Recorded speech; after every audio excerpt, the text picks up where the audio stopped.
What is up? We are back. This is Football Life Presents the Audible on this Tuesday, October 26th, the week of Halloween. We are almost halfway through the NFL season already. It's hard to believe. I am your host, though, Randy Hammond. It's ready to talk week 7 and preview week 8 with my co-host, my football compadre, Matt Bushnell, all the way up probably some warm Arizona. It's getting chilly here in upstate, Matt. I'm jealous, but overall, how's it going with you today? It's getting chilly out here, Randy. We're doing well, but we are still facing right now a high of 76 degrees. Not built for this weather, Randy. I'm not built for it. Would happily take some 76 degrees right now, considering it's like a solid 47 right now. So next 6 months up here in the capital region will be brutal. But this is episode 78 of the show, and we're approaching the end of lineman numbers, but we got some good players who used to wear the number 78. Matt, I will kick us off since I am the New York representation of the show and say Bruce Smith is the player that I think of because you live in upstate New York. You see a lot of Bills fans, not a ton of great Bills jerseys you see in modern day, except for the last couple of years. A lot of times it is Bruce Smith, it is Jim Kelly. I mean, you see some OJ jerseys still, which is always kind of entertaining for me, and probably for most. But yeah, number 78 of the Buffalo Bills, Bruce Smith. Yep, I am going to go with another Hall of Fame player, but on the offensive side of the football, and Anthony Munoz, ex-USC alum, college football Hall of Famer, pro football Hall of Famer, in the discussion, easily one of the top 3 left tackles of all time. Great call on that. And the other player I think of, just so Corey Richmond doesn't give us some shit in the comments, is Leon Lett, former Cowboys defensive lineman, and probably owner of one of the funniest plays in Super Bowl history. Matt, I don't know. I mean, you're the aficionado history-wise than me, but I always remember the highlight of him running into the end zone with the ball, only for, I believe it was Beebe to knock it out of his hands. Yep, Don Beebe of the Buffalo Bills. I think that's definitely one of the most iconic Super Bowl plays in Cowboys history. Yeah. It's funny that you remember that sort of play, from a team that ends up losing, because you think of a guy that hustles that much, right. You think that they were winning, but actually they were getting the doors blown off them at that time. But also interesting, Don Beebe did win a Super Bowl with the Green Bay Packers about, I believe, 5 years later. So full circle for Don Beebe. And for all our audience members, if you have a favorite jersey number from your team, please feel free to shoot it in the comments and we'll possibly make a reference to it. Yeah, definitely. The BB story is just so Buffalo to me. You try your hardest, and yet ultimately you come up short. And then the player leaves and wins somewhere else. So that's very Buffalo to me. All right. Well, we're going to talk about these primetime games that we had in week 7, and then we'll transition into a preview of week 8 while we recap week 7 along the way. I got to say, Matt, this was not the strongest football week I can remember. A lot of blowouts this week, a lot of bad teams playing against each other, and a lot of bad football, but nonetheless, football, I'm not going to complain about you. I still love you. I'm here for you in your lows, just like you are for me. So we're going to talk about it just like we would any other time. We're going to start, though, with Monday Night Football last night. I didn't think of it ahead of time, but while I'm watching, one of the weirder quarterback matchups that I can remember is Jameis Winston taking on Geno Smith as the Saints traveled to Seattle to play the Seahawks. And just those 2 quarterbacks alone is an explanation for why this game ended 13-10. In the first quarter, Geno hit DK Metcalf for an 84-yard touchdown, and that was the extent of the offense for the Seahawks. And then Jameis, he finishes 19-35 for 222 yards and a touchdown. Basically, this was the Alvin Kamara show. He had 20 carries for 51 yards, along with 10 catches for 128 yards and a touchdown. Eventually, it led to a field goal by, I forgot who the kicker is for the Johnson for the Saints. He kicks the field goal as time expired to win the game. The Saints now 4-2 on the season, Matt Bushnell. To me, I'm watching this and I'm just saying, I could just really use Russell Wilson back in my life. I don't know. I'm just going to say this off the bat, Randy. These 3 primetime games this week were hard to watch. All of them were featured a lot of bad quarterback play. I think what we saw from Geno Smith is just it's time just to get somebody else in there. Like this is not even worth trotting him out there. He is 31 years old. He offers nothing. You are not going to win a football game with Geno Smith as your quarterback. That I'm almost sure of. Like there's just nothing he brings to the table. And that roster is so devoid of talent now. I mean, DK Metcalf's great. I think we all know that. Tyler Lockett's been a non-factor ever since Geno came in. And it really kind of shows you how important Russell Wilson is to this team. And I guess if you wanted to give credit to Seattle's defense for playing better, I thought they did. But then we take a look at the other quarterback in Jameis Winston, and I'm not all that impressed with him either.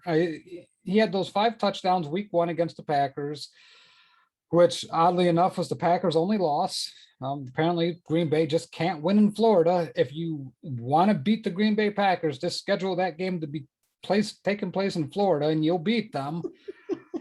I don't get this game. Thank God for the Manning cast. I'm just going to plug the hell out of that right now, Randy. Oh yeah. Because this game, oh yeah, like if I had to watch this on just a regular ESPN broadcast, I might have turned it off. But when you get Tom Brady, I love that segment, and I love the Marshawn Lynch segment. Yep. And so some interesting drama came out of the Marshawn Lynch thing, because Mike Florio, who uses the Twitter handle PFT Football, went after Peyton Manning a little bit, because we all know, if you paid attention, Marshawn Lynch dropped the F-bomb and Peyton Manning had to apologize.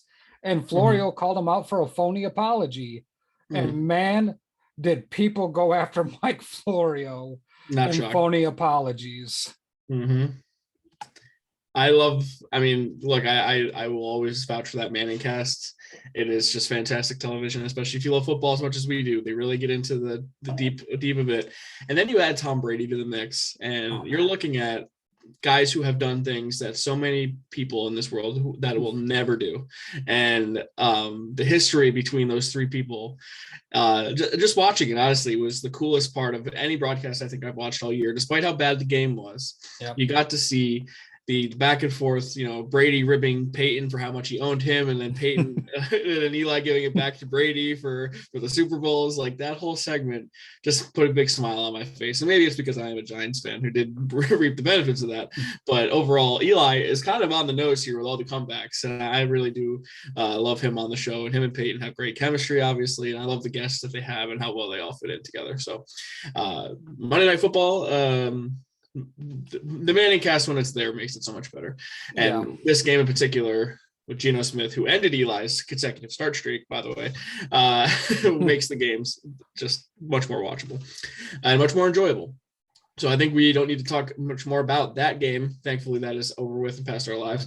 But that does not end the brutal primetime slate we had here. Sunday Night Football was played in a monsoon of some kind, like just coming down like crazy. Rain all before the game, during the game, did not stop at all. And it led to the Colts getting a 30-18 win over the San Francisco 49ers. And the score is interesting, because if you watch the game, you're like, how the hell did either team score points here? It was 12-7 for a long period of time. I believe that was a score in the first, and then it briefly changed right before halftime. But I'll say this. I didn't think Carson Wentz played horrible. I know he had a brutal turnover in the red zone. I kind of think that was more on the rain than it was him, but ultimately he could have just taken the sack instead of trying to do too much. But Wentz, I feel like more and more I watch Wentz, the more he doesn't completely disappoint me, which is kind of a low bar, but at the same time, this is what Wentz is now. But overall, I thought he played well in the rain compared to Jimmy G, who I thought did not play very well in the rain. And they had a similar completion percentage, similar yards, similar touchdowns and everything. But overall, Jimmy G, to me, the two brutal interceptions he threw, you got to avoid that if you can. But also, the other part of this game that impressed me, other than I'm a Michael Pittman fantasy owner and I owe him a steak dinner because he pulled a game out of his ass for me. But Jonathan Taylor turning into a real feature back in this league.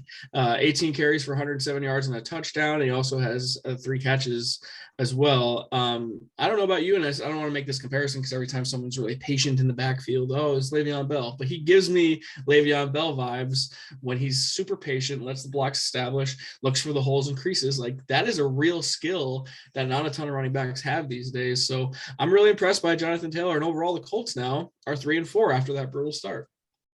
Yeah, I think that's very interesting comparison to Le'Veon Bell, because you see it on the screen game a lot where Jonathan Taylor kind of lets all that develop. I do like his running style. I think he's starting to come into that playmaker mold. And, you know, I came into this podcast thinking, Randy, that I really wanted to talk about the 49ers and dissect them a little bit. But the more I think about it, you know, I think Wentz is a little bit more interesting, because as we see this offense kind of get its footing, it's kind of like a relationship, you know, when you don't see a friend for a long time and you kind of had awkward silence, you don't really know what to talk about, but then it starts picking back up and that chemistry kind of builds back up. That kind of feels like Wentz and Frank Reich right now. They're kind of figuring things out, and this Indianapolis team may be okay, but then I take a look at who they played on Sunday night and the 49ers. And I think there's so many things to call out about this team. We hear about injuries from 49er fans all the time, you know, and even the announcers say, well, this is the most injured team the past 5 years, whatever. Well, if that's the case, you're doing something wrong, because no team goes through a season perfectly healthy. Every team has guys on IR. There's a lot of injured teams. And I don't even believe the 49ers are the most injured team this year anyway. I think they're like middle of the pack for injured players. You know, it just happens to be they have a lot of injuries to their running backs and their star tight end, which is unfortunate. We all know that. But for a team that so desperately wanted to move off Jimmy Garoppolo, just wanted to get away from him because they thought that was the missing link. They do nothing to get Matthew Stafford. They do really nothing to get Carson Wentz, which, you know, by all means, I can kind of understand that. Their answer is to call the Packers the day of the draft and try to get Aaron Rodgers. And the Packers hung up the phone and had no interest in it. So what do? They decide that their best course of action is to trade 3 first-round picks to get a quarterback that's not going to be ready for 2 or 3 years. So now you see the glaring hole at quarterback with Jimmy Garoppolo making these idiotic mistakes. And then you see, you know, Trey Lance, who's just so far from being ready. I mean, is he going to be a good quarterback? Maybe, but he's like the quarterback that, you know, sits for half a year, then he plays the next 2 years to get his feet under him. And then you need to start building that roster to that championship level. This roster is depleted now. I don't know if they're that good. You know, we could take a look at go by position, and I'm not going to, because it's not worth my time. But when they traded DeForest Buckner, that was the beginning of the end on this, because he was so important to that defense. Now this defense can't stop the run. They don't play the pass particularly well. And if you can put up 20 plus points on this team, you are probably going to beat them if you have a decent enough defense. Elijah Mitchell had a nice game by all standards. You know, he really showed up for the 49ers a little bit. But when your quarterback position is this disruptive, you don't have anybody at wide receiver outside of Deebo Samuel, who I think is a very nice player. He's probably a number 2 wide receiver on a championship team, a number 1 on, you know, some bad passing teams. But then you have Brandon Ayuk, who's just on the bench, stored away in mothballs. I don't get this team. And I'm done calling this a good football team, because I don't think it is.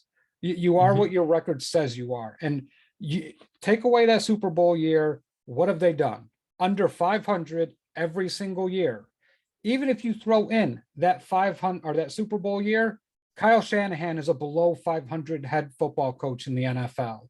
John Lynch is a below 500 GM in this league.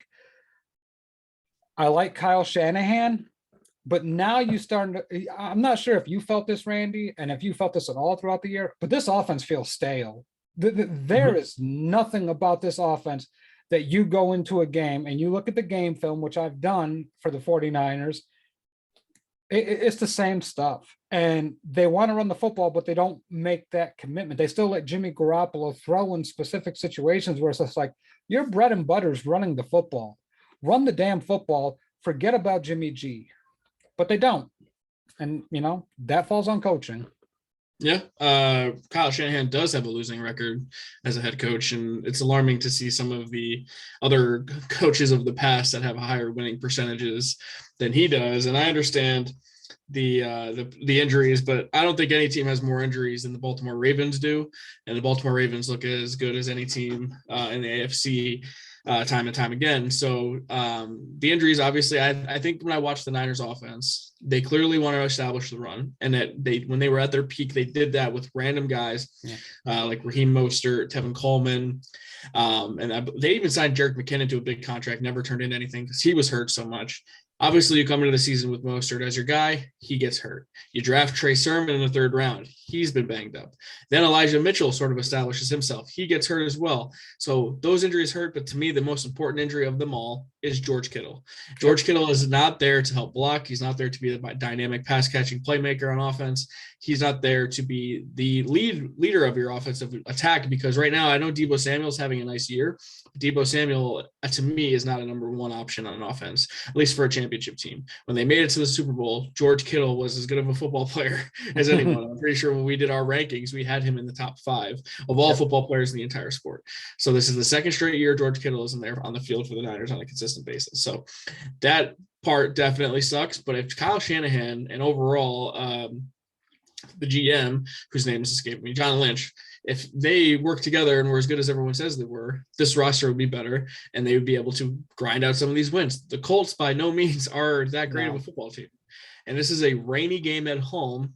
This should be right up your alley with a grounded pound. Just run the ball down the Indy's defense, and you just get to win that way. If you won this game 18-15, you're like, yeah, okay, weather conditions, I understand it. Like, that could blow up an entire game plan, and that should have been a benefit to the Niners, and it wasn't. So that to me is alarming. And then they get a tough game against your Bears coming up this week, which we'll talk about. But I have no faith in the 49ers offensively to turn this around. And to Henry's point in the comments that the Niners have one of the worst time possessions, which leads to a tired defense. So that's true, but it shouldn't be that way, because Shanahan's offense is totally built around running the football. And for some reason, he can't help but to call so many of these passing plays.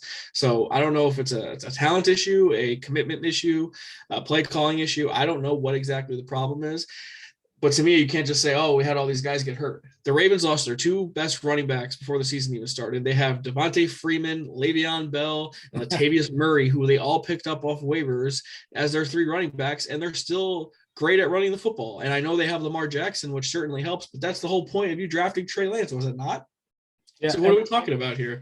I just think that this is a flawed approach in this organization, and something's got to give, or they're just going to have another year where they're picking in the top 10, wondering what they're going to do for the future. Yeah, and thanks to Corey Decker, he says the 49ers have the 14th most players on IR. Notable teams ahead of them: Cowboys, Titans, Browns, and Ravens. And the Ravens actually lead the NFL with 26 players on IR. John Harbaugh, greater than symbol. Kyle Shanahan.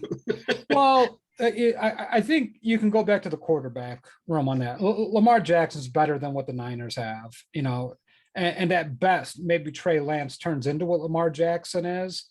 And Lamar Jackson by no means is the best quarterback in the NFL. I think what you could say about Lamar Jackson, he's the best athlete in the NFL, because the things that he can do, really puts so much stress on on a defense. But I agree with you. We saw it in the Super Bowl when he was offensive coordinator with Atlanta. And I get it.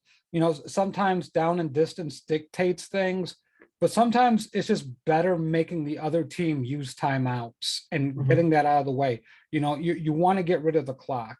And Shanahan wanted to throw. Okay, that's evidence number 1. Evidence number 2 is against the Chiefs. They have a lead, and then he's still throwing against one of the most potent offenses in the NFL, or to trying to throw on a team that has a really great offense. Well, guess what? They have one of the worst run defenses in the NFL, and you were killing them on the ground. Your sweeps with the wide receivers were working, little dump off passes to Kittle. You were doing things on the ground game that works. What we know with Shanahan's scheme, and this makes no sense to me, is how good they are at running the football, and he wants to throw the football. And it ties right into Henry's point about the time of possession. You can't just give away the clock every time. This was a winnable game. The Colts play in a dome. They're not used to this type of weather. The 49ers play outside. They are more used to inclement weather than the Colts should be. But this game just didn't play out that way. You play every year in Seattle. It's miserable in Seattle almost every time you play them there. To me, this was a no excuse sign of the times. And, the 49ers are getting killed across all media platforms. You go listen to Florio, you go listen to Rich Eisen, you go listen to, a lot of respected football guys. This is not a good football team right now. And, that's a problem. Yeah, maybe losing Robert Salah has had a bit of an impact. And then Brandon Ayuk, their first round wide receiver that they had and who showed really that he could play last year pretty well, I thought, is in the doghouse. He's not getting the right player burn that he should be getting. And Henry keeps saying that him and the coach have major disagreements and he's got to work that out. So when you're in a talent deficiency, which seems to be the problem here with the Niners, you got to let your talented players play. I know you got to work out those differences and figure it out. So I go back to the 90s Cowboys. You talk about issues. I mean, that entire wide receiver core with Alvin Harper, Michael Irvin, that was a mess. And then that defense was insane with Charles Haley and Leon Lett. And then the offensive line was probably doing more coke than God knows what, probably treating it like sugar. Yeah, I'm sure they would have given 86 Mets a run for their money. But these are things as a coach you have to navigate. These are not choir boys. There's going to be issues. You're the head coach. You have to navigate those waters and you have to get the players on the field. Just like the training staff, you have to get these players onto the field. Injuries are going to happen, but you need to keep them healthy as best as you can. Agreed. Henry, if you want to take a break from the show, we'll talk about the Bears-Niners matchup here in just a little bit. So we have one more primetime game to talk about before we transition into week 8. Unfortunately, Matt, this was a brutal Thursday night football game, but no Baker Mayfield, no Nick Chubb, no Kareem Hunt, no problem for the Browns, and how mighty have fallen. Both of us love the Denver Broncos so much. They have now lost 4 consecutive games after starting off the season 3-0. The Browns now 4-3, thanks to Case Keenum, who went 21 of 33 for just a yard short of 200 and a touchdown. And Dearness Johnson played, I believe, in the AAF. His story is quite the interesting one. He sent out all these AAF teams, Instagrams, DMs, trying to get noticed, and eventually one of them gave him a shot. And then he got the opportunity to start in this game, and he went 22 for 146 and a touchdown. He also had 2 catches for 22 yards. And this is the whole reason I say running backs don't matter, folks. This guy was by all means unemployed and was not even in the NFL just a year ago. And he filled in for one of the most dynamic running back duos there are in the league, and he had the best I believe it was, I don't know if it was yards per carry, but overall rush rate or whatever in a game so far this season. So to me, when you can plug and play a guy, someone who was not unemployed, someone paying pennies to do this for you, why would you ever invest in a major big time running back? And I love Nick Chubb, and I think him and Kareem Hunt are the best running back duo in the league. But here we are with both of them out, and they don't miss a beat on the ground. And they don't have their quarterback, mind you. Case Keenum started this game. And you have Odell Beckham Jr., who continues to not look like his old self. He looks like a shell of himself. And then you have Austin Hooper as your leading receiver, and Jarvis Landry coming back for the first time. He's still not right. To me, this is the Dearness Johnson game. I don't know if we'll have another one of these. It looks like Nick Chubb might come back this week. But boy, oh boy, are these Broncos a mess, Matt. What the hell happened to Vic Fangio? Teddy Bridgewater, 23 of 33, 187 yards, 2 touchdowns and a pick. Nothing working on the ground, just 41 yards. Well, what is going on in Denver? Yeah, I think this one I got to take back the game tape and really, study on this one. I didn't get a chance to look at the game film this weekend or today. So it's something I got to take a look at. But man, just from the optics of it, the Browns' talent level is so good that they have all these guys, all these star players hurt, and they're still able just to dominate at the point of attack against those Denver Broncos. Teddy Bridgewater, I mean, he's a nice system quarterback. And I think what we got this whole thing wrong, Randy, is how good was the Broncos roster around him? And I think we're starting to see it's probably not as good as we thought it was going to be. The linebacker core is not very good for the Broncos right now, outside of Von Miller, and I don't think Bradley Chubb played either. And I have no idea. I would love to know the number of Bradley Chubb games played since he's been drafted. Looks like he did not play in this game, and Von Miller left early. So, yeah. Plus the Broncos have their 4 best linebackers on IR, so that doesn't help either. Yeah. So, I mean, it's injuries, and this is the NFL. This is what we talk about. If I'm not going to give the 49ers a pass, I can't give the Broncos a pass for this either.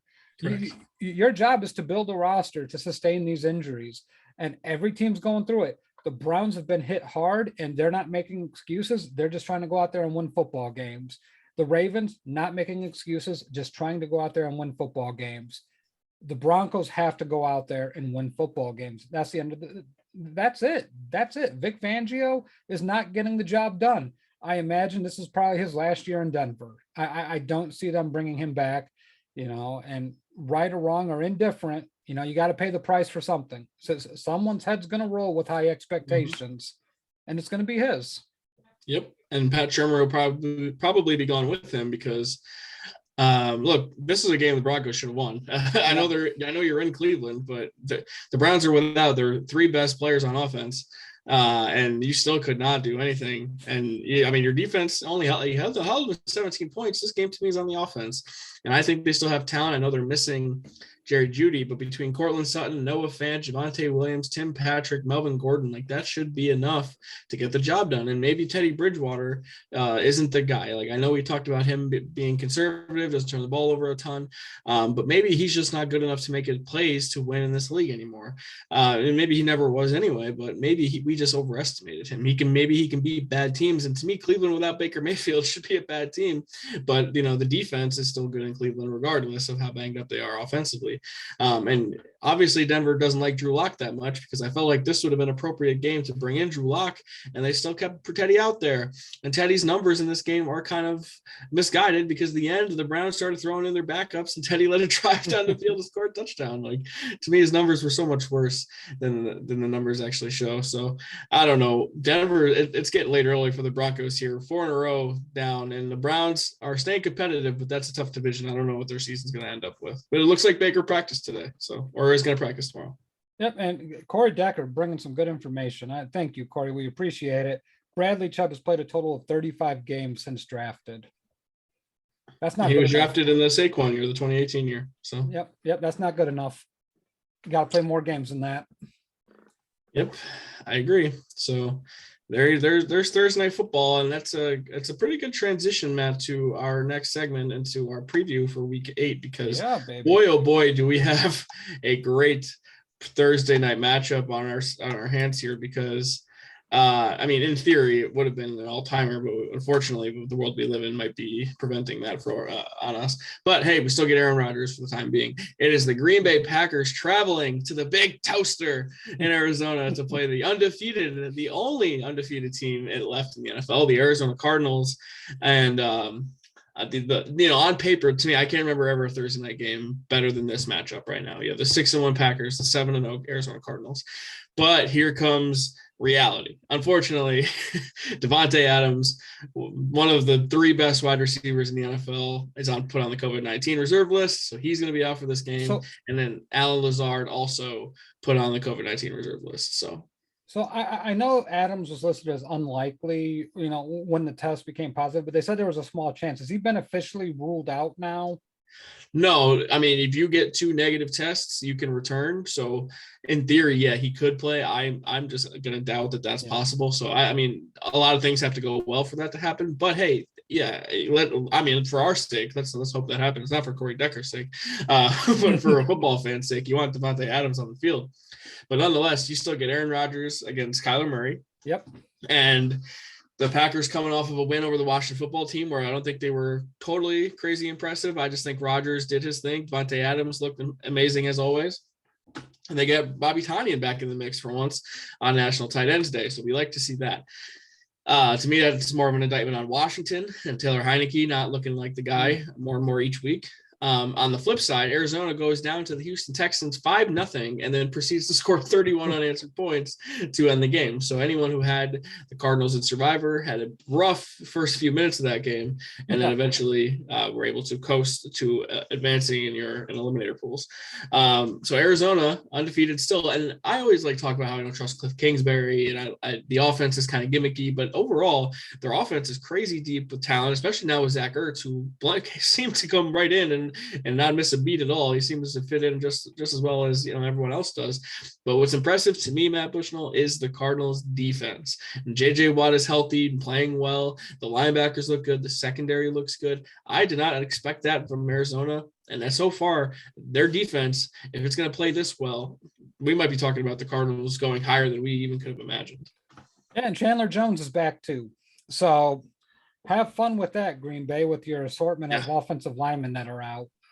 To me, you get the quarterback matchup, which is important, but the talent disparity between these two teams, and I wouldn't have thought it to begin the year, Randy. I do feel the 49ers offense is a little overrated. I'm sorry, the Packers offense is a little overrated. And we're seeing that. They're struggling to put up points on the board. It's not easy for them to put up points. They should have hung up 40 points on Washington. It was there for them, and they were only able to put up 24. To me, if Adams doesn't play, this offense is screwed in a lot of different ways. And Alan Lazard is probably Rodgers' favorite second target. Now you're talking about Randall Cobb and Amikwius St. Brown.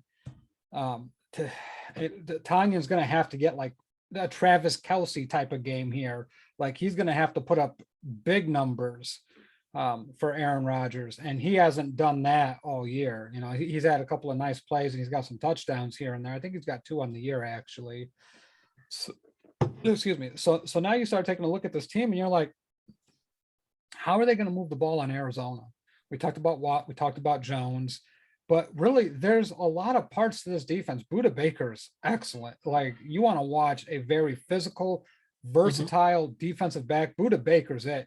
They have a really underrated secondary that's really good. Their offensive line is playing really well. And we already talked about their defensive line. And then, Kyler Murray, who's basically unfair to play against. Because what he can do in the pocket, his eyes, he level sets, he manipulates. He's got the mental part of this game down. He's got the physical part of this game down. And it's looked like he's playing in slow motion. He can do what they want. And then with James Conner and Chase Edmonds being able to run the football, to me, I'm sold. I'm sold, Randy. I think this team is really, really good. They're well coached. They play well together. And I know they have spurts of frustration, but it's a lot less than a lot of these other teams in the NFL. I think they're going to exploit the Packers secondary with DeAndre Hopkins and AJ Green. And now you give them Zach Ertz. It's just unfair at this point. And then you got Christian Kirk. Those are 4 legitimate weapons, but this team will still try to run the football.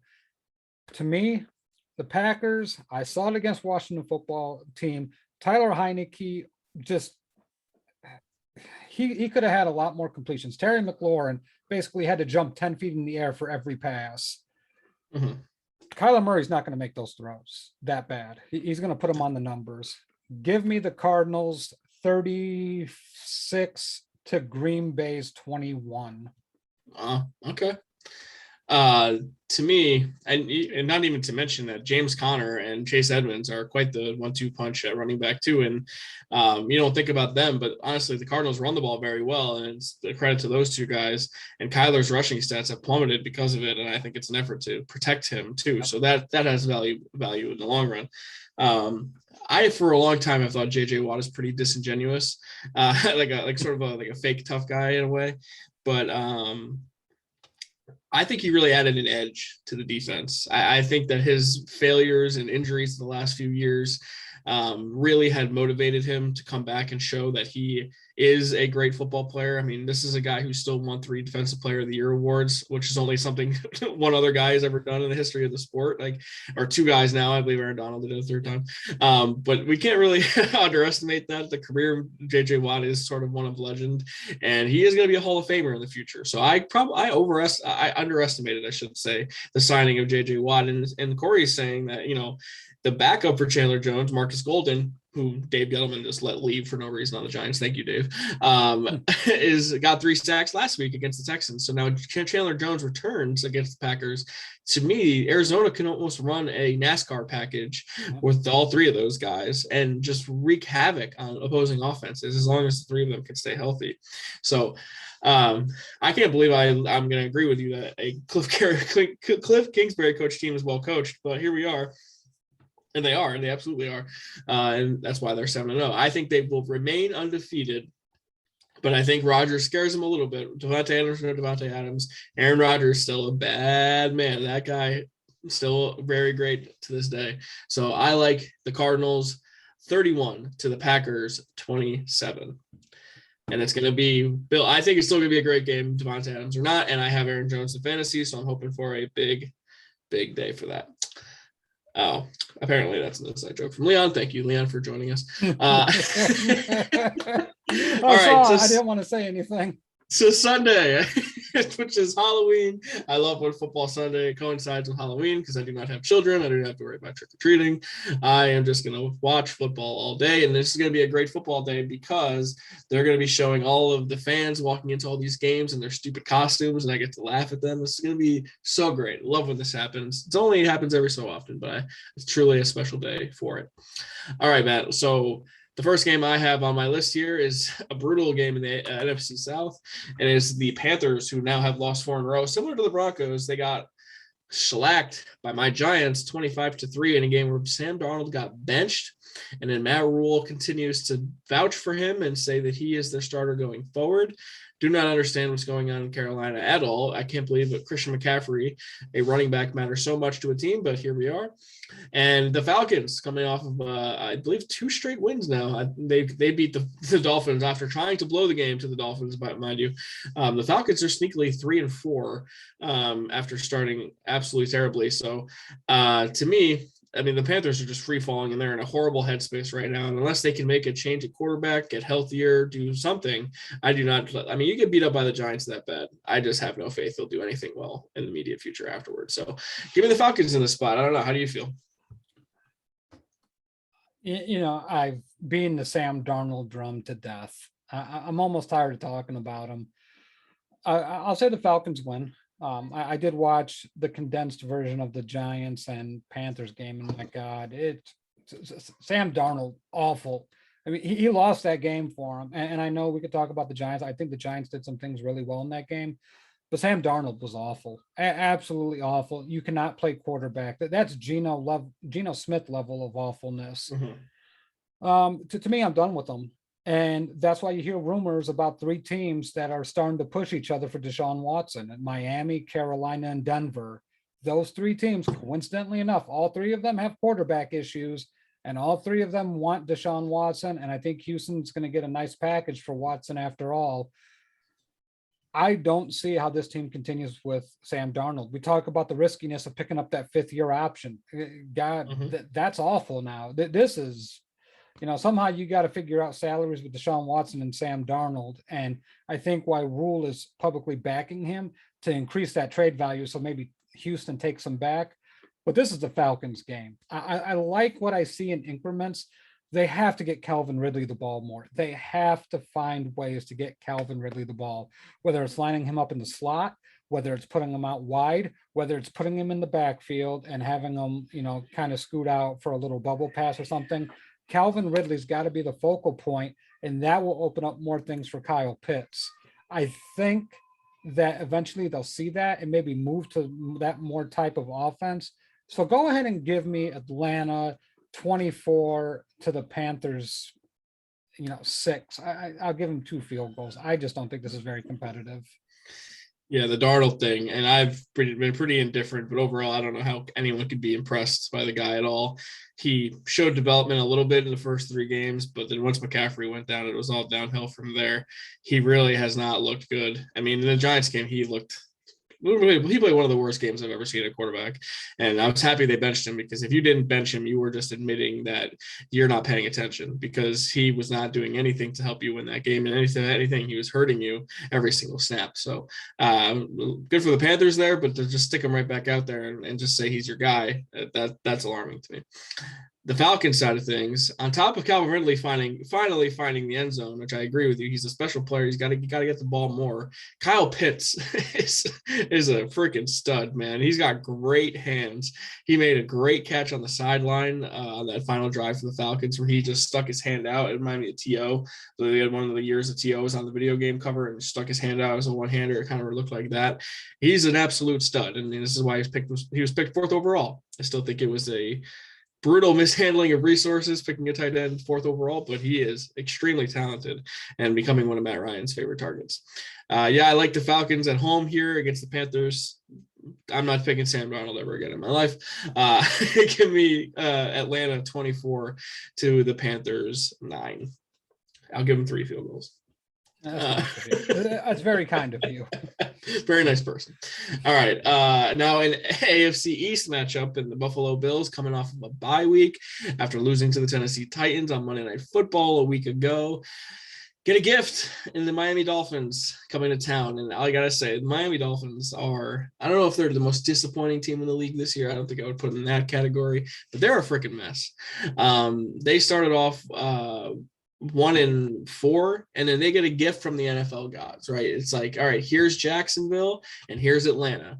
Go right the ship, get to 3-4, and maybe you can, figure something out and go from there. So not only did that not happen, they lost both of their matchups against 2 of the worst teams in the league. And I guess the Falcons, record-wise, aren't one of the worst teams in the league, but these are 2 games you have to win. So I don't know what to think of this team anymore. I really like the coach. Now I don't know what to make of Flores. Tua, I thought, played pretty well, minus 1 brutal interception, but overall you can kind of tell he's not the guy. The Dolphins are a flawed team, and after going 10-6 last year, I'm so confused of what to make of them, and their season's over before Halloween, so this feels like a rout for the Bills. Josh Allen's best career numbers are against the Miami Dolphins, and it's not particularly close. I think he has like 140 passer rating against them in games played. Look, you get a team that's off a bye week that's very pissed off about how they lost to the Buffalo Bills. I mean, to the Tennessee Titans. The Bills are pissed off. Mm-hmm. So to me, this game's going to be a blowout. I think Josh Allen and these Buffalo Bills are just going to beat the living hell out of the Miami Dolphins. And I don't think it's close at all. Give me the Bills 37 to the Dolphins 17. And, I kind of feel like it's going to be lower for the Dolphins, but I definitely think they're putting up 30 plus points. The Bills already destroyed the Dolphins in week 2 this year in Miami, so it's hard to believe that this is going to go any different. And the last time Miami was in Buffalo was week 17 last year. All Miami had to do was win, and they were in. And not only did they not win, they got smoked. It was one of Tua's worst games, and this probably was going to happen here as well. So, yep, give me the Bills. I like them 39-13 in a big spot. All right, so now we're going to talk about 2 divisional games. Let's make it another one. This time it's the AFC North. It is the Steelers going to Cleveland to play the Browns. It looks like Baker Mayfield is on track to practice tomorrow. He's a very tough man. I don't know how he's going to do it. If the guy takes one hit, I feel like his shoulder is just going to crack and he's going to be done. But nonetheless, he's going to give it a shot. I'm not sure of the status updates of Nick Chubb, but I believe he has a chance to come back. Kareem Hunt, I know, is gone for a couple more weeks. But it's kind of weird because I don't love the Steelers, but I kind of like them in this spot, and I like their defense against this it feels like a broken Browns offense right now. So this feels like a defensive matchup for the ages, I should say, and neither team scores more than 14 points. To me, I think you take a look at Case Keenum. He did a fine job. Let's face it. He's not going to be a world beater, but he's still a decent backup. He's a good backup to have, and I think he's more than capable of leading this team to a win. Again, to me, throwing Baker out there this soon, I get it. He's a tough guy. He wants to play. He wants to go at it. It's just not worth it long term, especially if you're going to give him big money. If you're still not sure about him, then maybe that sways your decision. But I feel like this is where the team has to take control of the player and say, look, we love you. We believe in you, but you can't play this game. We just can't risk it long-term wise because Case Keenum's not leading them to a Super Bowl. Let's just face that right now. So I think Cleveland does 3 things really well. They run the football, they play good defense, and they are a terrific play action team. That they are probably one of the 2 or 3 best play action teams in the entire NFL. That to me is good enough to beat this Pittsburgh Steelers team.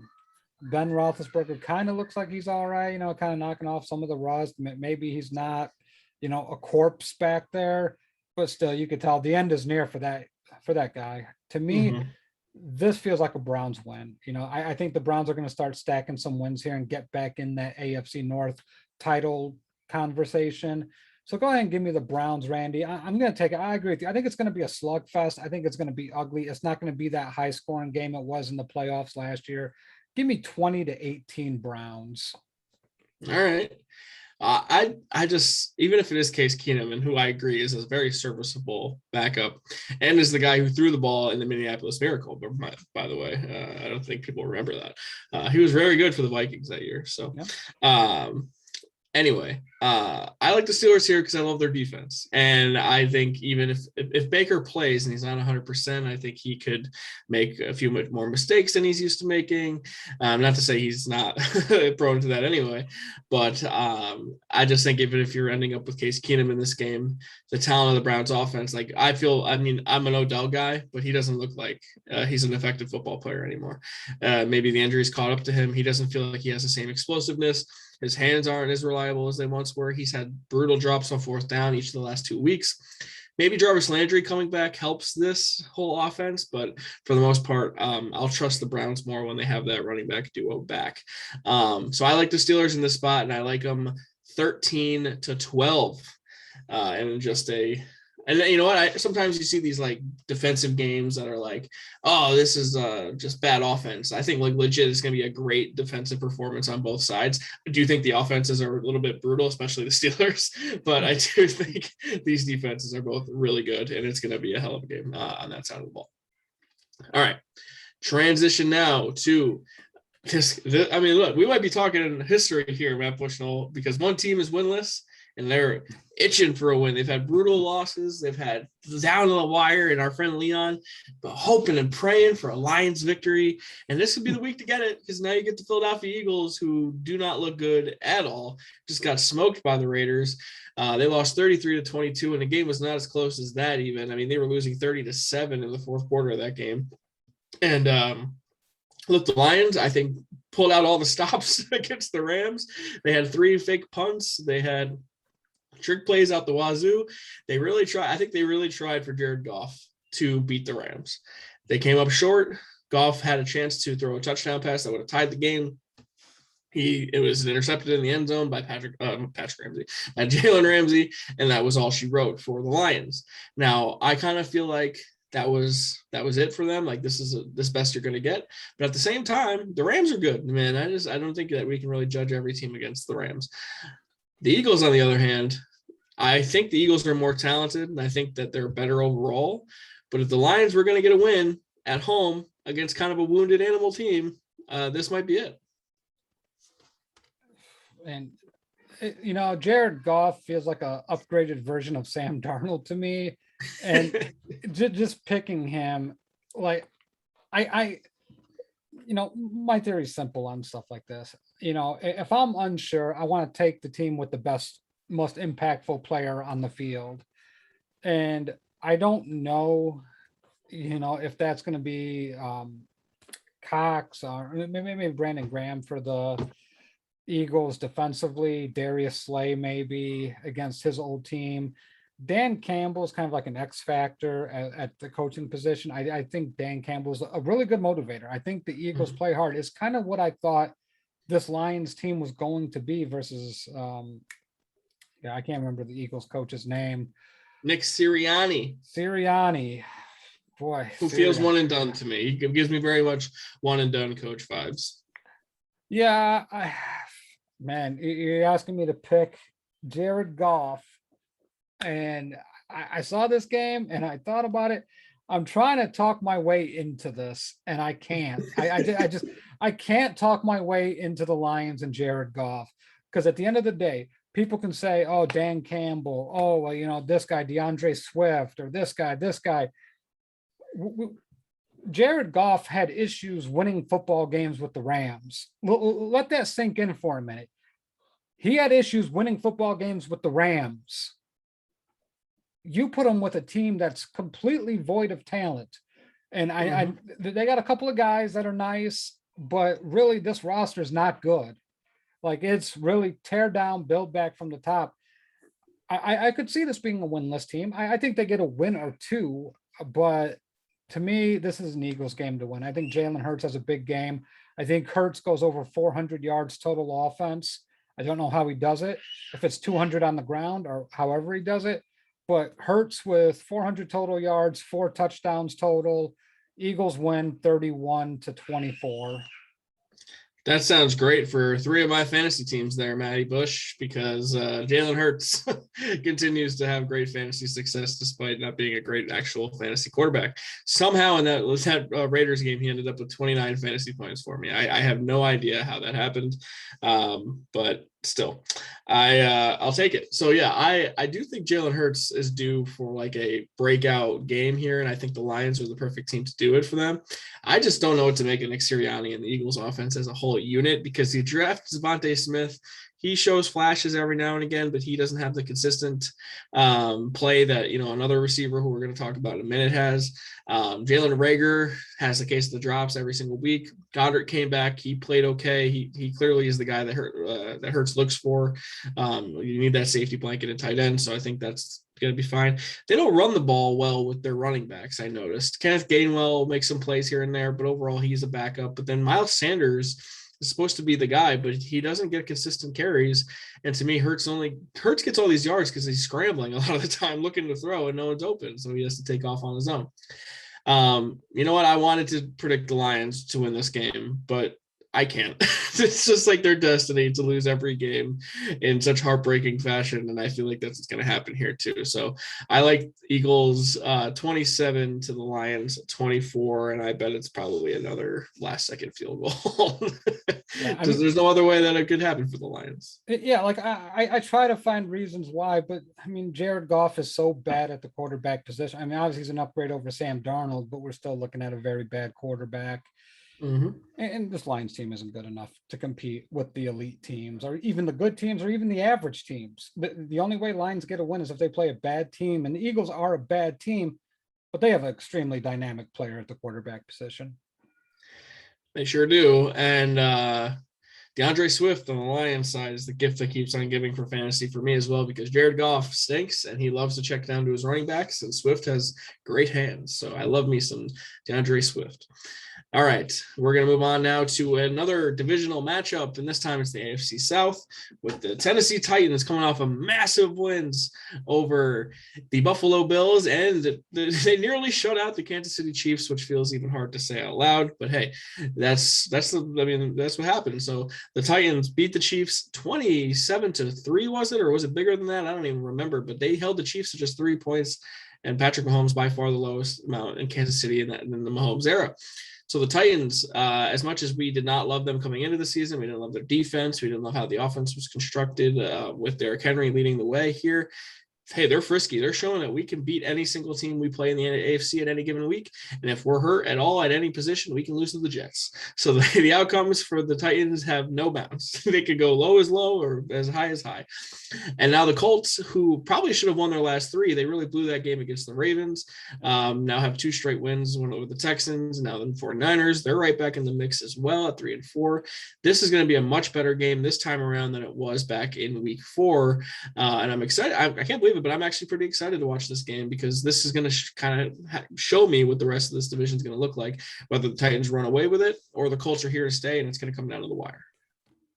So Randy, I want to go back in history a couple of weeks and then kind of get us caught up to speed. When we talk about the Colts, they could have beat the Rams. Let's face it, that game was within reach for them. Mm-hmm. They could have beat the Seahawks. Honestly, they should have beat the Seahawks. Did they beat the Seahawks? I don't think they beat the Seahawks. No, they lost week 1. Okay. All right. That's what I thought. So now we're taking a look at a team that the record right now is 3-4, I believe, right? Or 2-4. I forget. 3-4. 3-4. We could be looking at a team that should be realistically, I feel, 5-2. Very easily could be 5-2. Almost should be 5-2. Well, you counting the Ravens game in there too, or no? Yeah, I am. I think they should have won that Ravens game. So now we take a look at what is going on with Tennessee. What are they doing well? What are they not doing well? And honestly, Kansas City's a mess. We talk about it all the time, and I'm tired of beating the dead horse, but they lack the ability to be physical. And at the end of the day, football is a physical game. You win by winning up front, and it's nice to have trickery.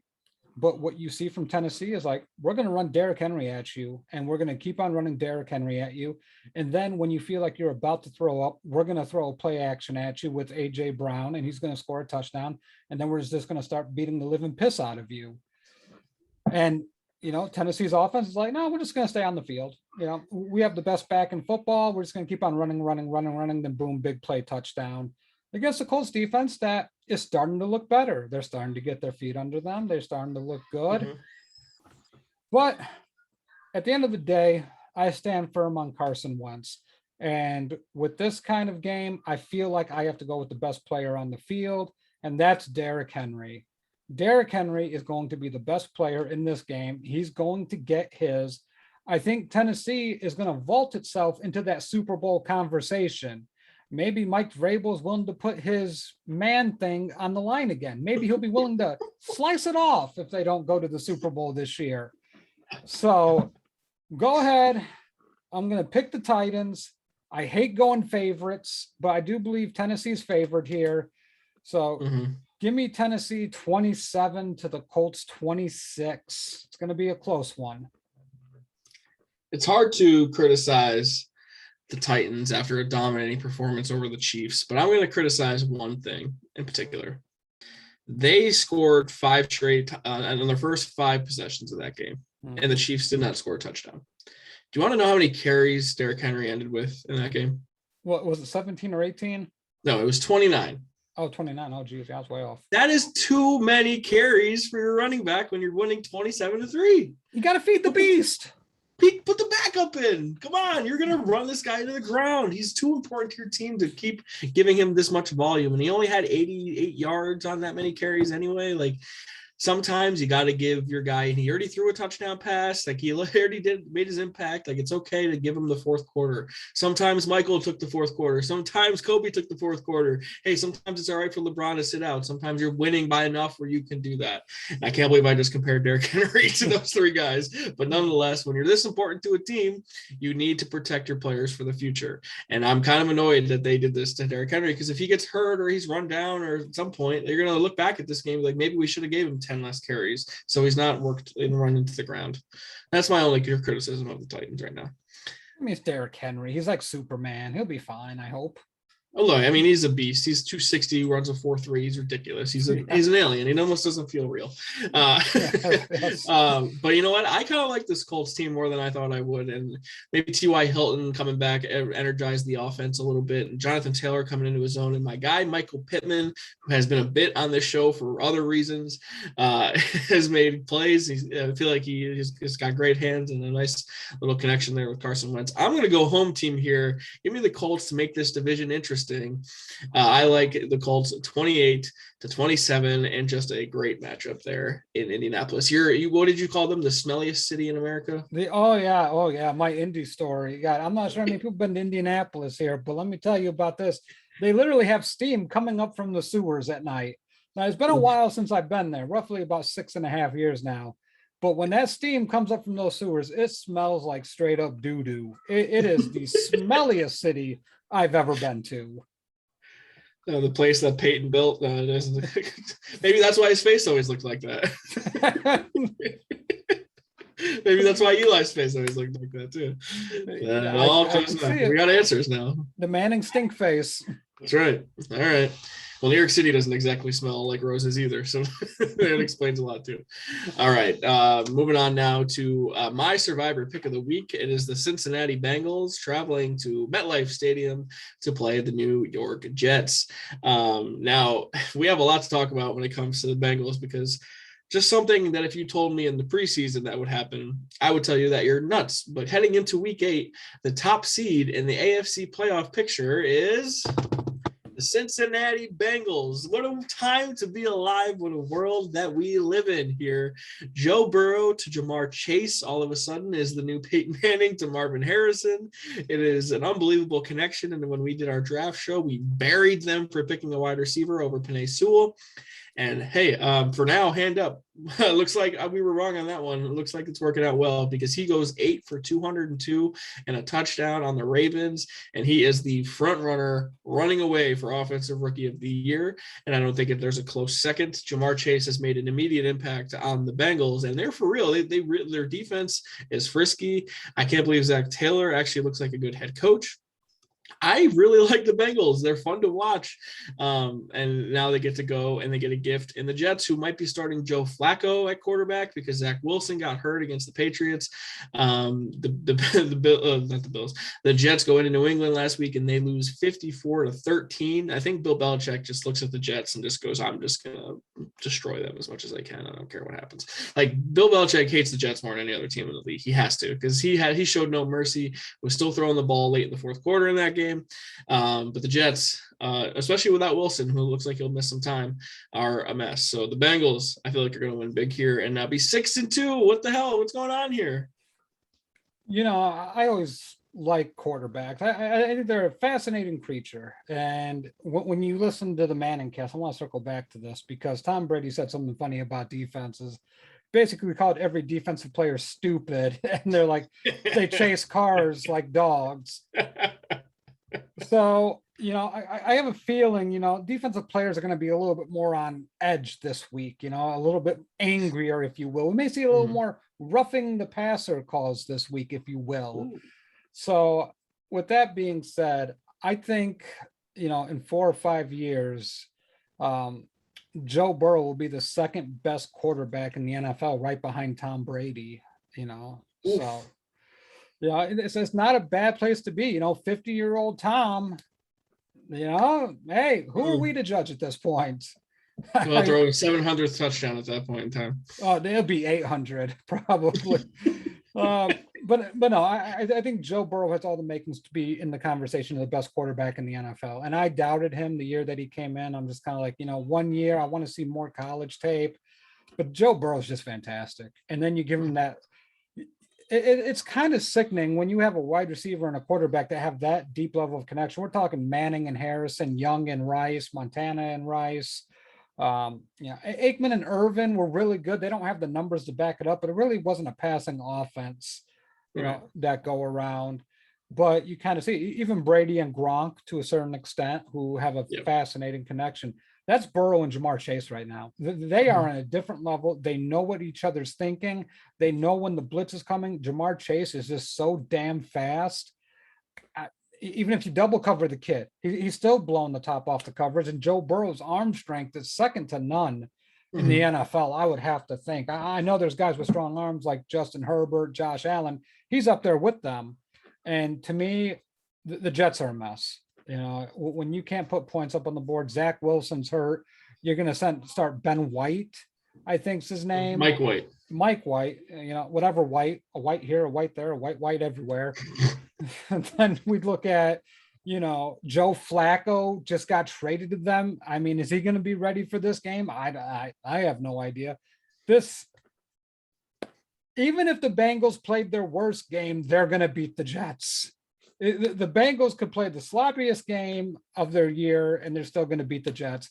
Give me the Bengals 36. Yeah, I'm going to go 35. I'm going to go touchdowns and extra points. I think they'll do that. Bengals 35, Jets 10. Mike White came in and threw a touchdown pass, but they had the ball at the 1 yard line. So I don't know how much to make of that. And honestly, the Jets, they finally got Elijah Moore in the mix a little bit. I think they should probably take that and run with that too, because they don't have a ton of offensive talent to work with. But the Bengals are just so impressive, man. They have Joe Mixon's making plays, Jamar Chase, Tyler Boyd, and T. Higgins look like a great unit offensively. And then the defense is so frisky. They really made it difficult for Lamar Jackson and the rest of the Ravens offense. And I didn't expect that. So here we are. The Bengals are going to be 6-2, I believe, after they beat the Jets. And I think it's going to be Cincy 30 to the Jets 11. I don't know how they're going to get 11, but I'm giving them 11. So, yeah. Moving on now to, this is all early games, by the way, the 1 o'clock games and East Coast 10 o'clock games where you are, Matt.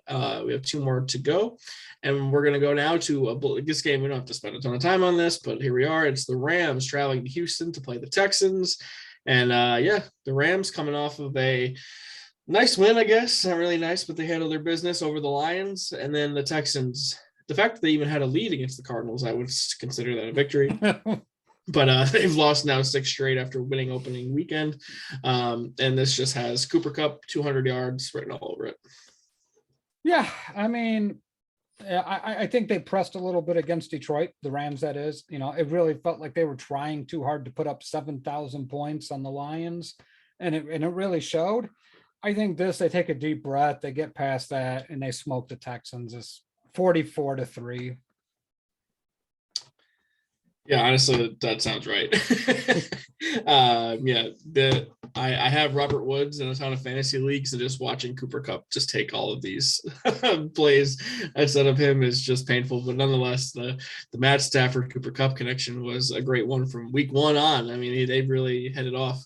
The Rams offense with Darrell Henderson seems to be pretty good too. So I don't think Tyrod Taylor is going to be back this week, but I guess I didn't know the latest. It's not going to matter. Not going to matter regardless. Give me the Rams 37 to the, I don't want to say 3 because you said 3. I'll say 6. I'll give them 2 field goals.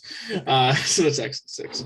So now it is time for your favorite part of the show, Matt, and I'm going to tag Henry once again because I told him I would tell him when we talk about his Niners again. But the last of the early games on the slate is the San Francisco 49ers traveling to the Windy City to play the Bears. And we already talked about the Niners and their brutal showing on Sunday Night Football. But we didn't get to talk about your Bears, Matt. I mean, do you want to take it away here? Do we even need to talk about them here? Because they got shellacked in Florida 38-3 by the Bucs, and Tom Brady threw a 600 touchdown pass.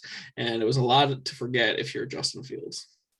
Yeah, I mean, we could talk about it for a minute. I don't think we need to spend great details on it because, I think we both predicted Tampa Bay to cover the spread. Was it as ugly?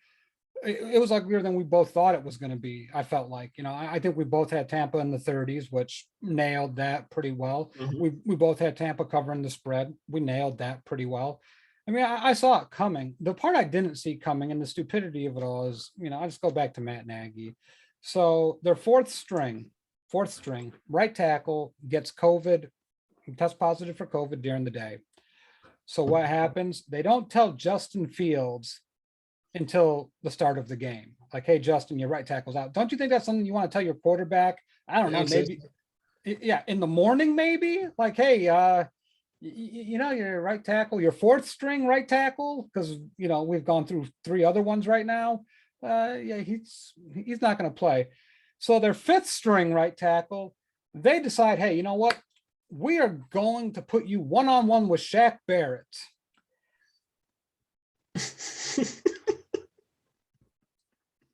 That good? Is that smart? 2 fumbles. And I kid you not. Like, we used to talk about Olay blocks where, in college or in high school, when you get pissed off at your quarterback says some stupid shit. And you're just like, man, you know what? I'm sick of this. And you just tell the guy, hey, go get him. And you let the guy just smoke your quarterback just so your quarterback gets his head on straight and he knows who's protecting his ass. Mm-hmm. He just let Shaq Barrett go. Like, there was nothing, absolutely nothing. Justin Fields didn't have a prayer in hell on 2 fumbles. Just not a prayer in hell. Meanwhile, they have Alex Bars sitting on, who's played every position, one of their primary backups through the past couple of years. Why the fuck wasn't he playing right tackle? Because Matt Nagy's an idiot. That's all there is to it. This team is filled with, I got to be able to run my packages. I got to tinker and toy and do all this shit. And, I go back to this, Randy. The Bears were Khalil Herbert was the first running back to rush for 100 yards on Tampa in almost 17 games. And they just gave up running the football. They were like, we're going to pass it. We're going to pass it. We're going to pass it. And this is the shit that doesn't make any sense. Defensively, Robert Quinn was out. Akeem Hicks was out. And that they had a couple of other lesser guys that really were out as well. So they had guys that were hurt. They still would have lost. I don't think it would have made a difference, but it's still, Akeem Hicks and Robert Quinn, I think we can both say those are two pretty big difference makers not to have on your defense. Mm-hmm. So at the end of the day is I go back to the draft show, Randy, and we talked about this pre-show. My biggest concern was you cannot draft a quarterback with these two guys still in there. And then it doesn't make any sense to draft a quarterback and not to give these two idiots 2 more years. When they drafted them. This has got to end. You got to pull the plug at some point after the season. They're not going to fire them in the season. But I go to this game, 49ers at Bears. And I swear to God, Bears fans, and I'm going to talk to you right now. If you don't know how this is going to play out, you haven't watched the Matt Nagy era. You just haven't been paying attention. And you're going to think, all of you are probably thinking, oh, the Bears suck. They're going to get smoked. The 49ers are going to destroy them. This is the exact game where the Bears get an opponent with a little bit of name recognition. People still think of the 49ers as that Super Bowl team. Oh, the 49ers are, tough, whatever. The Bears are going to win this game. I guarantee it. Just because it's the freaking formula for this stupid ass coach and this stupid ass team. They're going to get Hicks back. They're going to get Quinn back, and they're going to wreak havoc on Jimmy Garoppolo, who can't make a decision to save his life. And God help them if they throw out Trey Lance. They get a team that doesn't have a quarterback that has no fucking idea what he's doing. And we saw this Bears defense when healthy against Joe Burrow and Derek Carr. And they limited both those teams to less than 20 points. Justin Fields, whatever. You just hope he doesn't get destroyed confidence-wise this. But the Bears are going to win this game something like 22 to, probably 13 or 14 or 17 or whatever. It's going to be somewhere in the teens. But the Bears are going to win this game. And then, the meatball fans are going to be like, oh, well, Matt Nagy may have some things figured out. This is how you got to win. Maybe it's not so bad. It's still the same thing. This team's going to go 8-9 or 7-10, so something stupid like that. Matt Nagy's going to get fired as he should, but this is going to be the game that the Bears win just because this is the stupid ass formula that they always follow. For my sake, I need the Bears to lose as many games as possible because I have a first round pick in the balance for April, but you're probably right. The Bears defense overall is not my concern. And at home against a 49ers offense that is not dynamic, that lacks playmakers at key positions and a quarterback who can't make plays, it's a big difference, a big drop off from what you just played in the Bucs. I mean, the Bucs, Tom Brady it's insane that he still looks as good as ever. It's totally ridiculous. Mike Evans caught 3 touchdowns in that game. You're not facing a player as good as Mike Evans. You're not facing a player as good as Chris Godwin. You're not facing a running back as good as Leonard Fournette. I think you're playing. I just think the Bucs are hard to go against. I just think in general they're super talented. They're a hard team to play. I'm glad Leon just said this because the picture for me in the game that was the most telling from a Bears perspective was they showed a shot of Fields on the sideline just looking like he hated his life, like he was leaning back like, I don't know if I want to do this, like reconsidering every decision he ever made. And I know it's not his fault per se, but at one point, are the Bears going to just say, we're going to go back to Andy Dalton? Like, is that going to happen at all, or are they just riding this out with Fields regardless? 2 things. Fields was the first one to come out to the podium, and he basically came out probably 5 minutes after the game ended. And, I mean, he had some fire in his soul. He was motivated and he was pissed off, which is nice to see because then you get Matt Nagy, who's just like, will paint a picture about how fucking close this stupid-ass team is. But really, Fields has to be the leader on this, and you can't go back to Dalton at this point. Fields has got to learn now. And there's blame to be placed on Fields. There's some things you can't do in this league. He holds onto the ball way too fucking long. Like, you have to have an internal clock. Once you get to 3 with this offensive line, that ball's either got to sail out of bounds or you got to put it on the numbers on somebody because you can't wait 5 seconds in this league and expect to have time. It's just not going to be there. And he's got to clean that up.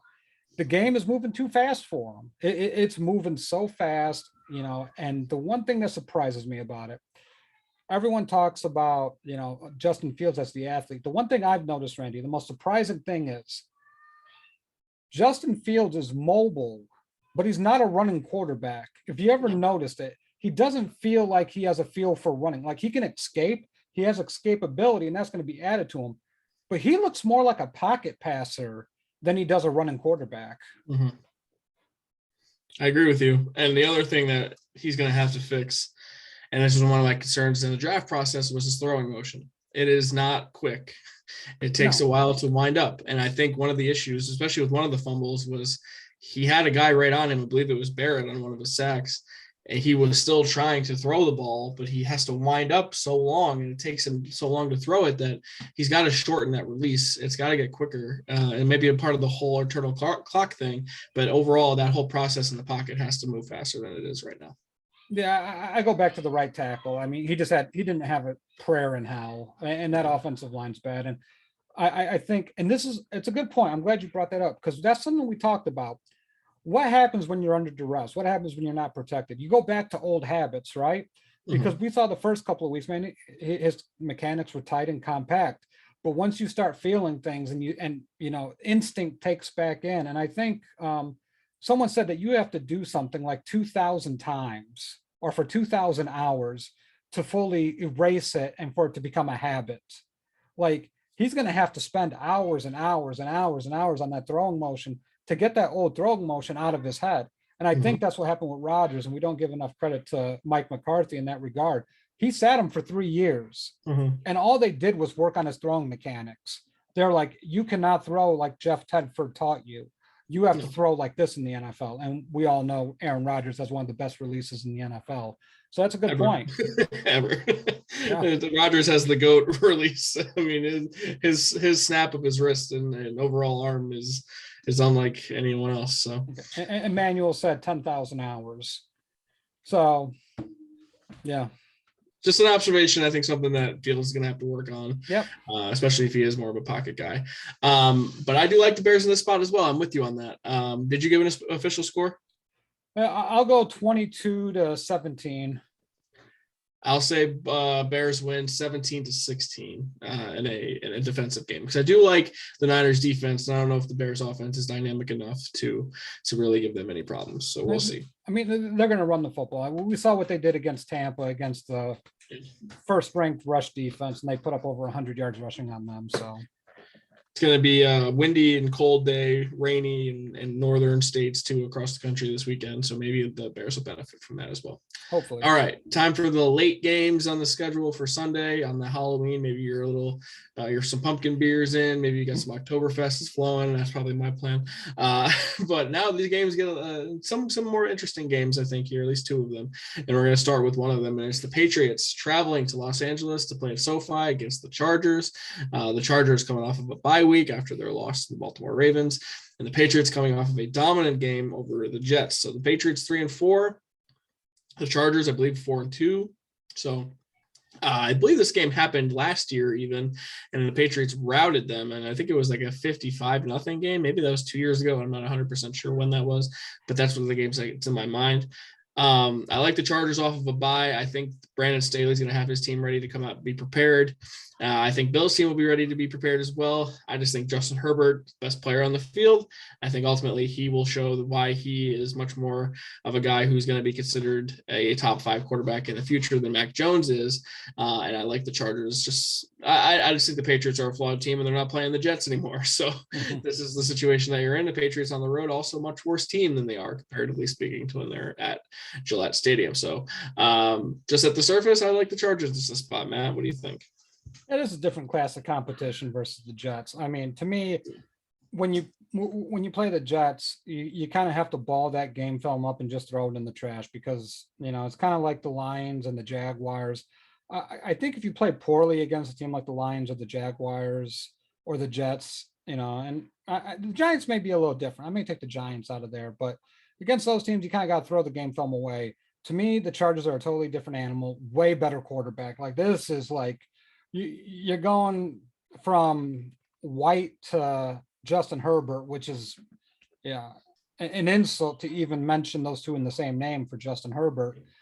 Um, just give me the Chargers here, Randy. And I think it's going to be big because remember, they kind of got humbled a little bit with that loss, but I like the Chargers here. Give me the Chargers 29 to the Patriots 13. All right. One thing I did mention in the last game, I should mention that now Matt Nagy tested positive for COVID-19, not going to coach this weekend. I just wanted to make sure we touch base on that. Oh, is he officially ruled out for coaching duties?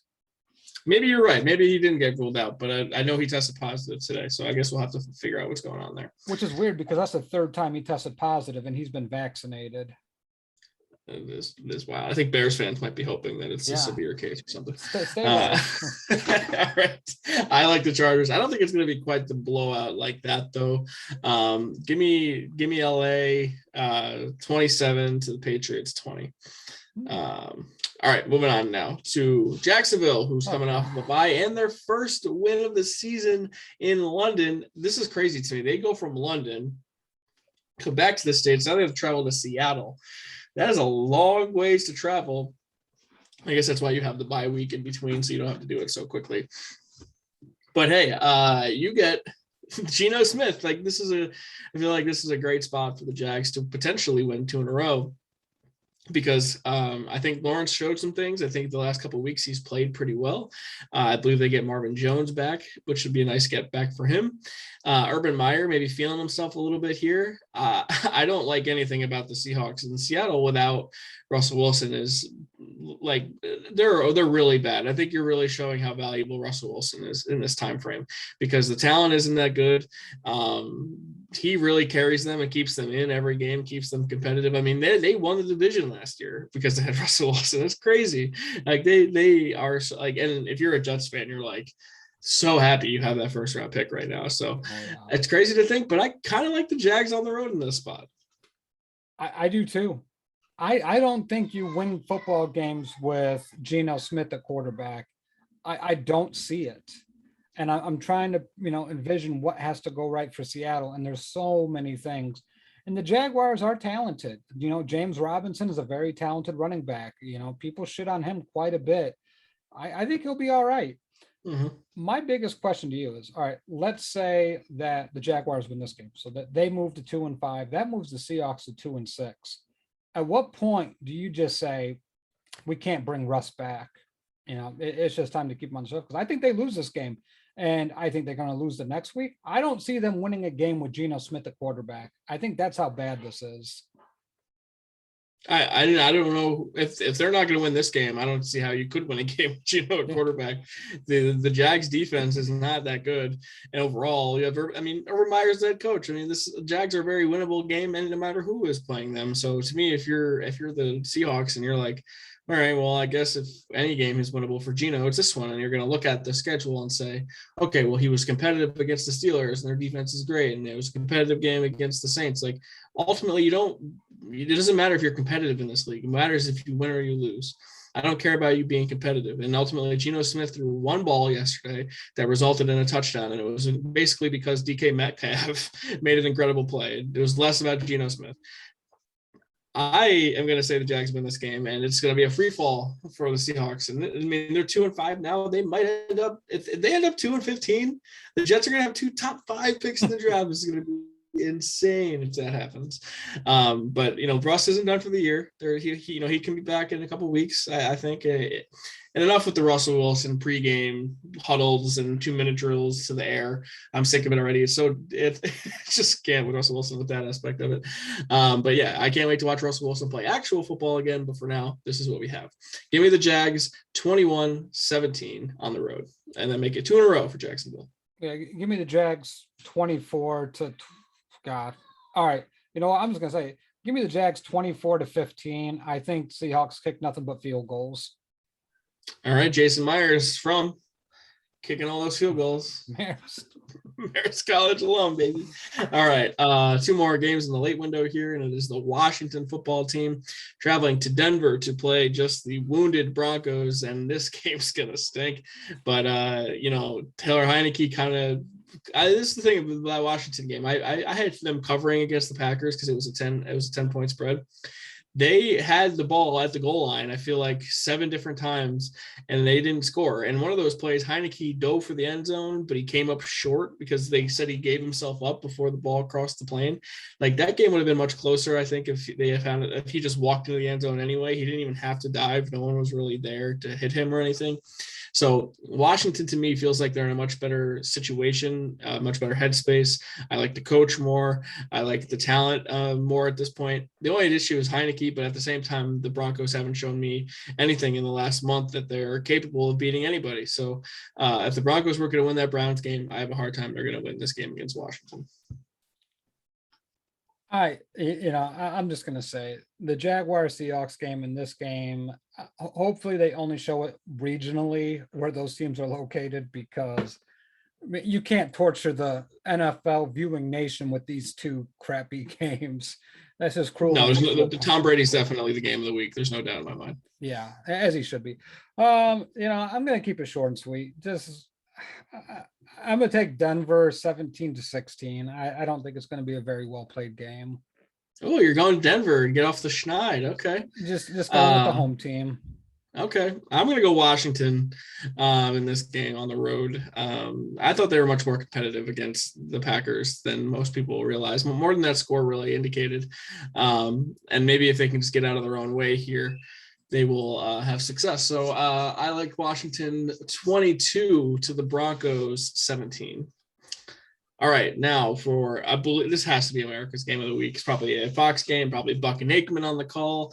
This is the NFC South showdown where Tom Brady could not beat the Saints last year until the playoffs, but here they is back in the Superdome in New Orleans. The Bucs 6-1 on the season, going against the Saints, who are 5-2 actually, or are they 5-2? I don't remember what's the record. 4-2.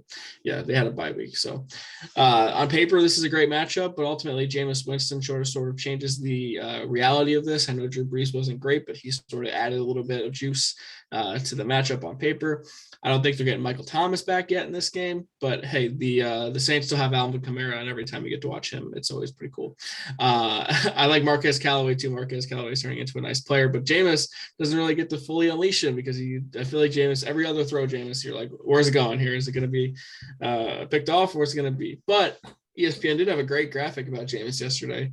He's on pace to have 40 touchdowns and 10 picks. I mean, a 4-to-1 ratio for Jameis is pretty good.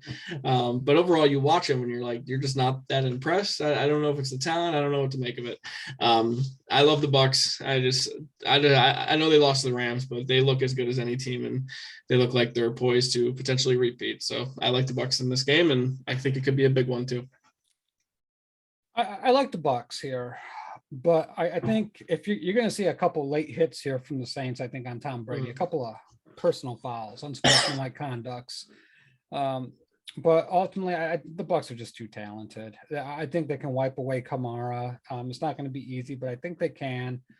The Bucs probably get Antonio Brown back, and then you get Mike Evans and. Yeah. Well, whatever happened to Scotty Miller? Is Scotty Miller still alive? I know last year he had He's like their 5th receiver. Yeah. I know, right? Like, well, why can't they trade him to somebody that could use him? Oh, Jesus. But poor Scotty Miller. Just go ahead and give He'll catch a touchdown in the playoffs somehow. It would be annoying. Right. Just go ahead and give me the Buccaneers. I'll take them. It's a divisional game. I think it'll be a little tough. Give me the Bucs 30-21. Yeah, I do like the Saints defense. They really didn't play well in the Giants game, but overall, I think they've played well mostly other than that. So at home, I like them more so as well. So I like the Bucs 29-24, and I do think it'll be a competitive game. Yeah, me too. Okay. Now for the primetime games. And, I don't know if NFL, who likes this more than the NFL, but the Cowboys being good, it just has to be something the NFL is so happy about. And it's similar to the NBA now that the Knicks aren't an embarrassment. They're like, hell yeah, I can't wait for all the Knicks primetime games. The Cowboys are going to be on primetime or on national television as many times as possible because they're good. And I hate to say it, but they're fun to watch. And they're coming off of a bye week. And I was like, oh, I can't wait to watch the Cowboys, but they didn't play. So now they're back on Sunday Night Football against the Vikings in Minnesota. you get Kirk Cousins. So you get Dak Prescott and the Cowboys, cool. But then now also you have to get Kirk Cousins on prime time. And I think it's historically known Kirk Cousins is a brutal record, never plays well in prime time. And I think that continues in this game. But this does have shootout potential here in Minneapolis. It's going to be garbage time Kirk. He'll put up fantasy numbers when the game is just out of reach. I'm going to take the Cowboys here big. Give me the Cowboys 38 to the Vikings 28. And like I said, I think, probably 3 touchdowns late that really are meaningless. Okay. I do like the Cowboys here, and I don't know if it's junk time as much, but I do think the Cowboys go out to a big lead, and all of the times that the Vikings score feel not important at all. It's just every time they score, the Cowboys find a way to score again. So I like the Cowboys 31-23 over the Vikings. And both these teams come off a bye, so we don't have to really say anything about the last week, but the Cowboys did have a huge win over the Patriots the week before, and that was a hell of an entertaining game. CeeDee Lamb walked it off in overtime. And the Vikings, what did they even happen in the last game they played in? I don't know, for some reason I don't even remember. They won, I know that. Sorry, Lucas Albert. I don't remember enough about the Vikings to care. They beat the Panthers on a walk-off. How could I forget? That's what happened. They beat Sam Darnold. Congratulations. That's an achievement. Yep.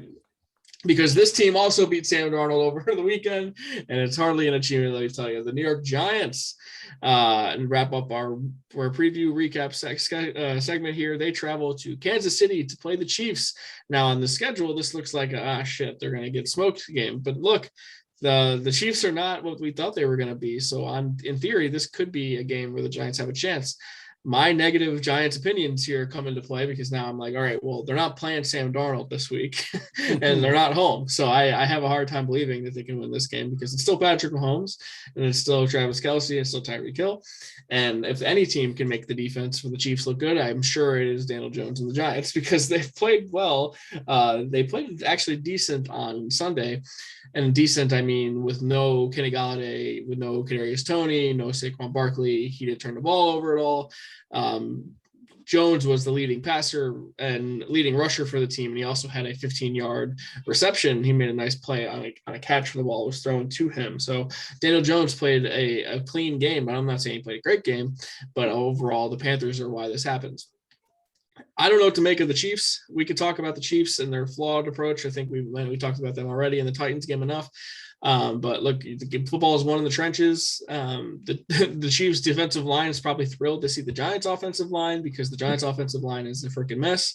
And the Giants pass rush, besides my boy Azeez Ojulari, who I predicted to win Defensive Rookie of the Year, already has 6 sacks on the season, does not generate much pressure. Leonard Williams kind of gets sacks when it's doesn't matter, and Dexter Lawrence, similar situation. They're great at stopping the run, but the Chiefs don't exactly run the ball. So we'll see if the Giants can adjust to that. Overall, I do think the Chiefs are going to win this game, but the spread is 10 points. That feels too big for this. I know I don't love the Giants anymore these days, but that feels like a little too disrespectful, a little too much credit to the current day Chiefs. Oh boy, this game, I looked at it and I don't know what way to go, Randy, to be perfectly honest with you, because it's like, on one hand, the Giants actually played stout. I think offensively they deserve to win against a decent Panthers defense. But once again, JC Horn's out, Gilmore's out. So they weren't at full strength. And I'm not sure, I got to see more Carolina Panthers games to see where that defense really sits. But nonetheless, I think it was a good one for the Giants because it kind of establishes them as not as this garbage team, but as maybe a team that, 6 wins is in the picture. And I think they get to 6 wins, actually. I predicted it before the season. I don't know. This is the part of the game that struggles because I feel like if I pick the Chiefs, Randy, it goes against everything that I say about football still becomes a physical game. And to me, it feels like the Giants might be a little bit more physical than the Chiefs. I don't think these teams are far separated, actually, as crazy as that sounds. Maybe Josh Gordon plays for the Chiefs, and that makes a difference. But I am pulling out the Bushnell special and predicting an upset. No way. I am predicting the Giants to beat the Chiefs. Get out of here. I predicted the Chiefs to lose to the Titans last week.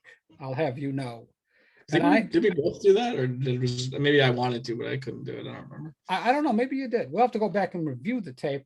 But on this one, I'm going to predict the Giants to win, and I think the Giants win 28-27. Wow, that would be something that Dave Gettleman would never stop talking about, I'm sure. Earn him a contract extension. Yeah, I'm not rooting for it. I got to tell you, every Giants win sets the franchise back a year. So, all right. Well, I'm not shocked that he made that prediction because the Chiefs feel like a mess right now.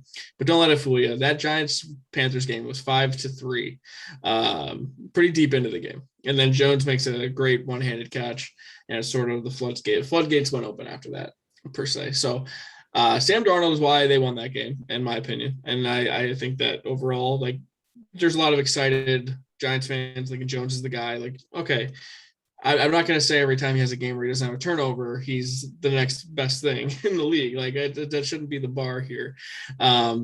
He is very much average to me. He is Ryan Tannehill. If he ever reached his peak, Ryan Tannehill is his peak. If all of the pieces around him are there, he can be successful. And that sounds like what we used to say about Eli Manning as well. But Eli Manning ultimately did carry two teams, helped two teams win the Super Bowl, carried one of them too.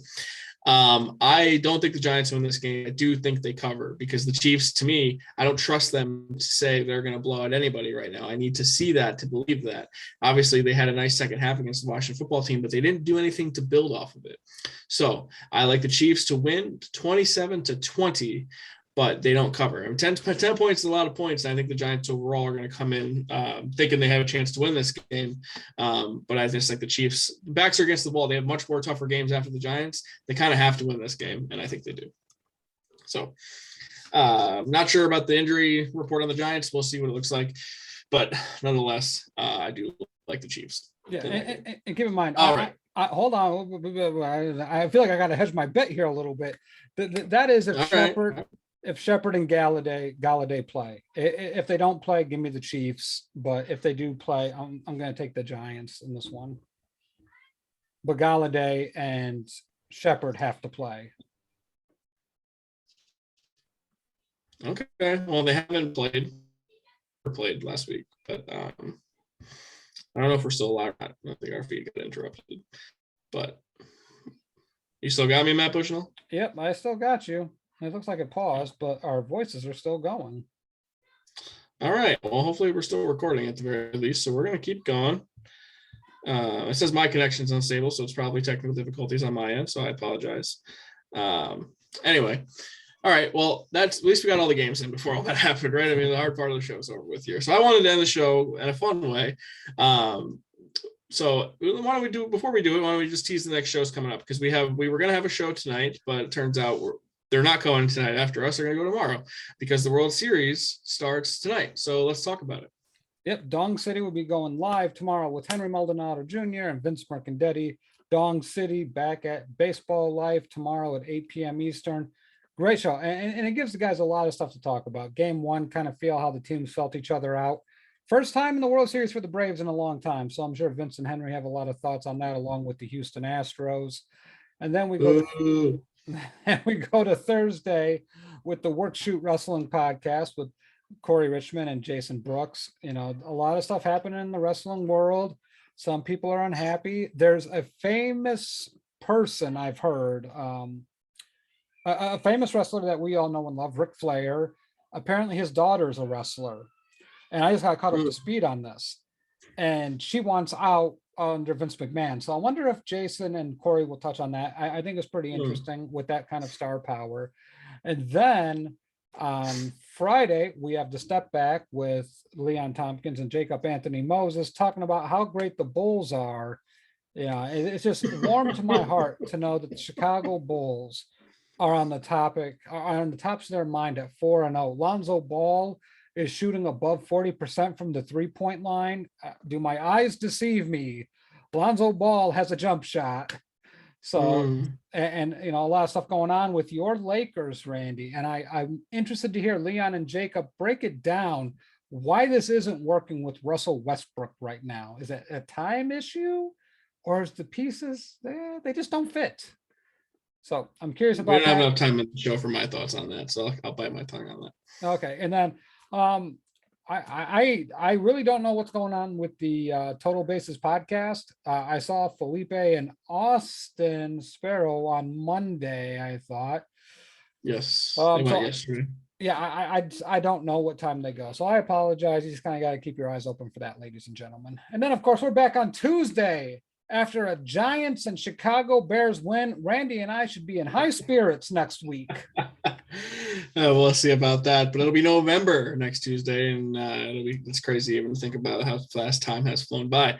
But before we get there, I mentioned that these games are happening on Halloween, Matt Bushnell. It's a big holiday weekend for the kiddos. Brings back memories of trick-or-treating up here in upstate New York. So I wanted to get your opinion, and maybe some in the comment section. What is your favorite and what is the best Halloween candy? Because I am a sucker for it. I go into the stores and I get my favorite ones. I'm constantly just eating it in the house, but there's nothing like being a kid and you're like, I really hope I get a Reese's, or I hope I get whatever. What was yours? What is it? Has it changed over the years? What are your thoughts? It's pretty consistent. My favorite by far is Kit Kats. Give me the freaking Kit Kats all day long. Reese's Peanut Butter Cup, not to be underestimated. Number 2 on my big board, Randy. Reese's Peanut Butter, a perfect mix of chocolate and peanut butter. When you bite into it, it's got the right combination. Really hits home. Don't underestimate Reese's Peanut Butter Cup, number 2 on my big board. Now my question is, because I'm a big chocolate guy, no matter what, I just give me all the chocolate. Have you had the pumpkin pie Kit Kats? Because they come out with them recently, and honestly, they're pretty good. Oh my gosh. Okay. Look, I'm not a big spreader. Like I tried the white chocolate Kit Kats, not a fan. Don't like the white chocolate. The dark chocolate is okay. Brings a little bit more of a dull flavor to it, but I like it. I like the original milk chocolate. I'm not a fan. Although I will say this, those mint Kit Kats, the half chocolate, half mint, hits home. I love that stuff. I will try the pumpkin spice Kit Kat for you. On your advice, Randy, I'll give it a shot. It's not a pumpkin spice. It's a pumpkin pie. Pumpkin pie. Different. I like pumpkin pie. I don't love pumpkin spice. There's a difference, but I do like the pumpkin pie Kit Kat quite a bit.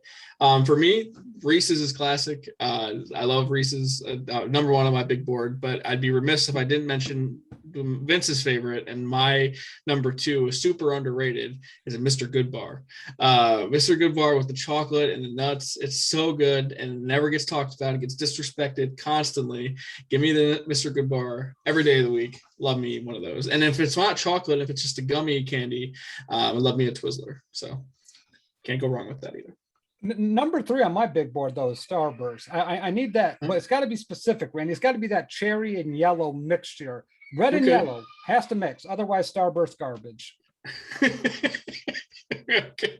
Some hot takes on the candy front here to wrap up your show. So I wanted to talk about this, so I'm glad we got to do that. And I'm hoping that you and your family have a great Halloween, Matt Bushnell. And I hope all of you listening, you take the kiddos out, have some great costumes, have a great time. I'm going to be working, but I'll still have a great time nonetheless. But hey, I'm sure I'm going to find a way to get some candy in my life, whether I go buy it or I steal some from my little siblings. I'm getting some candy, whether I should eat it or not. It's happening. So. Bravo, sir. You go get that candy and you enjoy the Halloween holiday. You too, my friend. You too. So that wraps it up for our episode today, episode 78. We'll see you back here next week. I want to thank everyone for listening or watching live on Facebook Live, on YouTube, or listening only on our audio-only platforms. We really appreciate all the support wherever you may be listening, however you may be listening. Thank you for making us just a small part of your day. Enjoy all your Halloween candy. We'll enjoy week 8. We will see you guys back here next week.